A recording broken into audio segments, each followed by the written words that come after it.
So in this quick tutorial, I'll show you how to transfer a file, image, or video to iPhone to your MacBook with your data cable. So I am connecting iPhone and Mac with the cable, and once done, then go to your MacBook Finder and type image, image.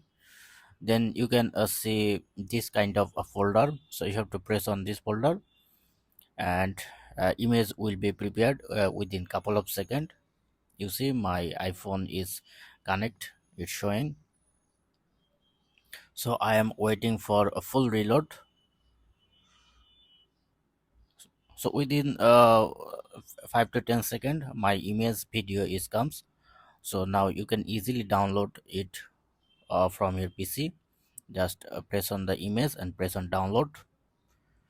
And if you want to download your video,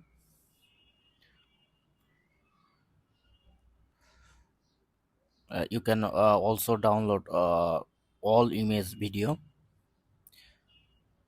Now I am downloading a video. Press on export, and is imported in my MacBook. So you can see your video or image in your Mac easily. So this is how you can easily download image, video, or any file from iPhone to your MacBook. So hope video helpful. Thank you.